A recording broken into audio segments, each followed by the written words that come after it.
Good evening, student. Today is the lecture 2 on the chapter concept of revenue. Already I have discussed the relationship between TR and MR. Today we are going to study about the relationship between AR and MR. Okay. So as you have seen the diagrammatic presentation of the relationship between TR and MR, as well as we will see the relationship between AR and MR. Okay. So this is TR. And wherever TR is maximum, MR is 0. Okay, so you can make like this. आप इस तरीके से इसको बना सकते हैं. And AR is this. ठीक है. So OX axis, OY axis, ठीक है. Same quantity you are going to show over here, or output prices, quantity and prices are showing over here. Okay, so what is the relationship between we can study all the relationship between 3. Okay, पर पहले हम relationship पढ़ेंगे between AR and MR. So what is the relationship between AR and MR? This is the line of MR and this is the line of AR. Okay, आपने straight line बनानी है. ठीक है. So whenever AR is decreasing, if you will see AR is decreasing over here, MR is decreasing faster than AR. Both are decreasing. ठीक है, AR भी decrease कर रहा है, MR भी डिक्रीज कर रहा है. बट अगर आप डायग्राम देखेंगे तो MR is decreasing faster than AR. When AR is constant, that is MR is equal to AR. ठीक है, दैट मीन्स जब AR कांस्टेंट होता है. ठीक है, जैसे इस डायग्राम में अगर आप देखें तो व्हेन AR इज कांस्टेंट तो AR is equal to MR, because average revenue is equal to price. मैंने आपको पहले भी बताया है. ठीक है, so AR is constant, MR is equal to AR. MR can be negative. Okay, MR can be 0 as well as negative, but AR can be 0 but could not be negative. ठीक है, मार्जिनल रिवेन्यू जो है वो आपका negative हो सकता है, but average revenue जो है वो नेगेटिव नहीं होता है. ठीक है, पर यूनिट जो आउटपुट है वो कभी भी नेगेटिव नहीं होती है, वो 0 तक पहुंच सकती है, क्योंकि इस केस में जो आपका टोटल रिवेन्यू है वो भी 0 हो जाता है. ठीक है, जब आपके 0 प्राइजेस होते हैं, मैंने आपको TR के केस में भी बताया था, इन अ सिचुएशन ऑफ 0 प्राइस. ठीक है, जब आपके किसी कमोडिटी के प्राइजेस 0 होते हैं, उस केस में जो है AR जो है that touches X axis and TR also touches X axis. Fine. Next is firm revenue curve in different market. Okay. इस बार फॉर्म्स ऑफ मार्केट का चैप्टर जो है वो आपका कट चुका है, वो इस बार सिलेबस में नहीं है. ठीक है, तो आपका जो forms revenue curve in different market है वो ऑलरेडी हम इस चैप्टर में फॉर्म्स ऑफ मार्केट जो है उसके कुछ कॉन्सेप्ट जो है वो ऑलरेडी हम इस चैप्टर में डिस्कस करेंगे. Okay, so revenue curve under perfectly competitive market. We have a different type of market, but in +1 we are going to study about the 3 market: perfectly competitive market, monopolistic market, monopoly, and your perfectly competitive market. ठीक है, तो हम इन तीनों के बारे में study करेंगे. ठीक है, so revenue curve under perfectly competitive market. Okay, perfectly competitive market is that market where there are large number of buyer and seller, they are selling homogeneous market. यहाँ पर हम मार्केट की बात कर रहे हैं. ठीक है, जब हम मार्केट देखते हैं, market is a place where goods where we are buying and selling the goods and services. Fine. So ultimately under perfect competition. ठीक है, हमारे पास 3 मार्केट हैं: perfect competition, monopoly and monopolistic competition. Fine. So हम एक एक को study करेंगे. अब हम पहले बात करें perfect competition, means perfectly competitive market where there are large number of buyer and seller. मतलब खरीदने वाले और बेचने वाले जो है वो लार्ज नंबर में होते हैं, and they are selling homogeneous. Homogeneous का मतलब होता है they are selling the same product, एक जैसा प्रोडक्ट होता है. Means if they are for example if they are selling the toothpaste, ठीक है, तो वो टूथपेस्ट जो है बिल्कुल सेम होगा. Same means size, packaging, colour, each and everything is going to be same. Okay, so that's why this is called perfect competitive or perfectly competitive market. Here the firm is a price taker. Now what is the meaning of price taker? Price taker का मतलब होता है कि यहाँ पर जो भी price industry decide करेगी, ठीक है, वही प्राइस जो है यहाँ पर फर्म्स को लेना पड़ेगा। तो firm is not a price maker, maker होता है जो खुद से डिसाइड करते हैं कि what will be the price of the good. अगर ये टूथपेस्ट बेच रहे हैं तो अगर 10 रुपये डिसाइड होता है तो 10 रुपीज़ जो है that is charge by all the industry. So firm is a price taker. Okay, if you will see the diagram over here, on x axis I have shown the output, y axis पे हमने revenue show किया है. This is the price which are constant, or you can say that AR is equal to MR. ठीक है, तो इसका मतलब है कि इसमें जो सेलर है they can sell any quantity at a prevailing price. ठीक है, प्रेवलिंग मतलब ये जो मान लीजिए 5 प्राइस है तो इस 5 रुपये प्राइस पे वो कितनी भी क्वांटिटी सेल कर सकता है।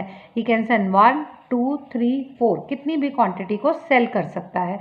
बट माइंडेड अगर फर्म अपना ज़्यादा प्रोडक्ट बेचना चाहती है, okay, if a firm tries to sell its product at a price higher than the prevailing prices, मतलब 5 रुपये फिक्स किया है और कोई फर्म 7 पर बेचती है तो ultimately it is going, they are going to lose their customer.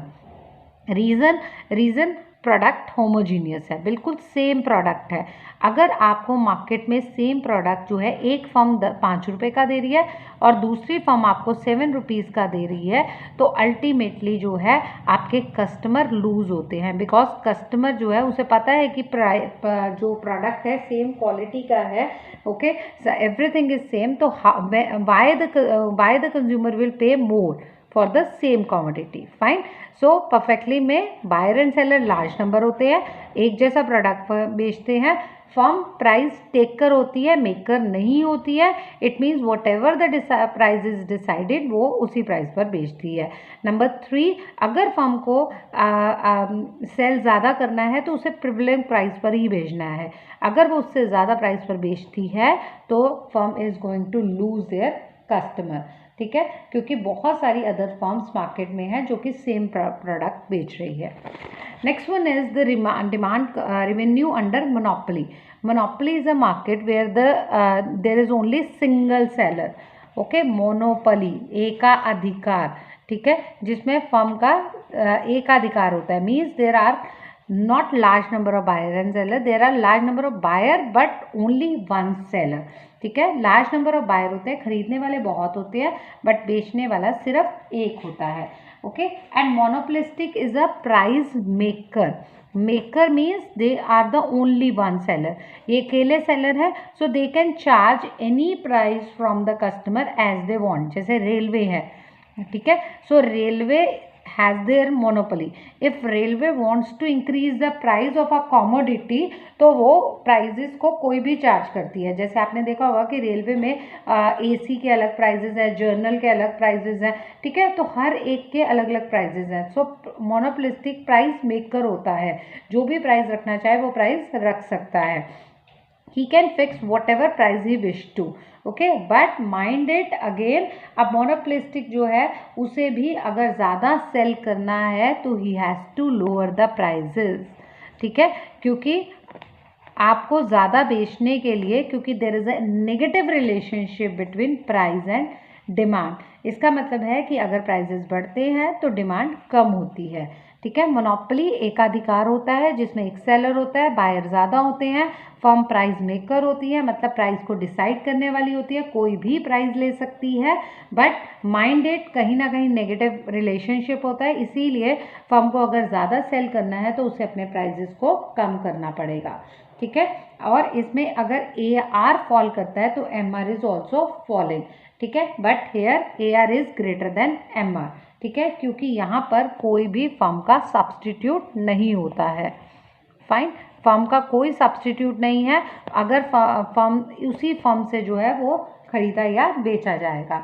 ठीक है, तो AR कर्व जो है दिस इज स्लोपिंग डाउनवर्ड। इसका मतलब है कि मोनोपोली फर्म जो है उन्हें अपने प्राइजेस को कम करने पड़ेंगे अगर वो ज़्यादा सेल करना चाहती हैं। ठीक है, so here MR is less than AR। Okay, next is revenue curve under monopolistic competition. Monopolistic competition where there are large number of buyer and seller and they are selling the heterogeneous product. Heterogeneous का मतलब होता है different. They are not selling the same product. This is also called real market situation. इसे हम real market situation भी कहते हैं, क्योंकि जब आप मार्केट में जाते हैं तो यू विल फाइंड आपको एक सब्जी वाला मिल जाएगा, उसके बाद आपको गोल्ड की दुकान मिल जाएगी, फिर आपको शूज़ की दुकान मिल जाएगी, देन क्लोथ्स की दुकान. So monopolistic competition is where there are large number of buyer and seller. खरीदने और बेचने वाले बहुत ज़्यादा होते हैं. And everybody is selling the heterogeneous product. सबके सब जो है हेट्रोजीनियस प्रोडक्ट, डिफरेंट प्रोडक्ट बेचते हैं. मतलब एक किसी का भी प्रोडक्ट एक दूसरे से सेम नहीं होता है. ठीक है. सो यहाँ पर भी जो है अंडर मोनोपोली, जैसे मोनोपोली में AR कर्व जो है दैट इज स्लोप डाउनवर्ड, तो मोनोपोलिस्टिक में भी डाउनवर्ड होता है. बट डिफरेंस क्या है कि इसमें जो है डिमांड कर्व जो है, जो आपका कर्व है वो मोर इलास्टिक होता है. ठीक है. As I have written over here, AR curve is more elastic because of close substitute. क्योंकि इनके जो है अगर गोल्ड की शॉप है, ठीक है, तो उनके क्लोज सब्सटीट्यूट बहुत सारे होंगे. क्लोज की शॉप है तो बहुत सारे क्लोज सब्सटीट्यूट होंगे. ठीक है. तो AR जो है slope downward, MR is also down sloping downward. But आप थोड़ा सा डिफरेंस देखिए, ये थोड़ा सा डाउनवर्ड इस तरीके से नीचे की तरफ जा रहा है और ये थोड़ा ऊपर की तरफ जा रहा है. तो ये ज़्यादा इलास्टिक होता है.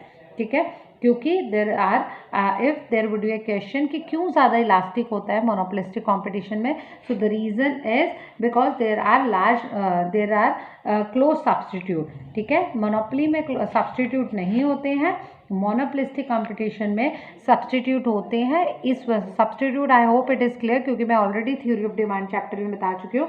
मतलब जो एक दूसरे की जगह यूज़ होते हैं. ठीक है. तो सब्सटीट्यूट होने की वजह से आपके पास जैसे टूथपेस्ट है, तो टूथपेस्ट के आपके पास डिफरेंट ब्रांड्स हैं. जैसे आप ले लीजिए हिमालय का ब्रांड है. ठीक है. तो आपको जो है अलग अलग कंपनीज के ब्रांड मिल सकते हैं. तो आपकी चॉइस है. बिस्किट में आपको डिफरेंट है तो आपकी चॉइस, आप कोई भी ले सकते हैं. तो मोनोपोलिस्टिक में ये होता है. इसीलिए यहाँ पर जो है फर्म का स्लोप डाउनवर्ड, ये कर्व जो है वो स्लोप डाउनवर्ड है एंड मोर इलास्टिक है. Okay. So this is all about this chapter. Thank you so much student for watching this video.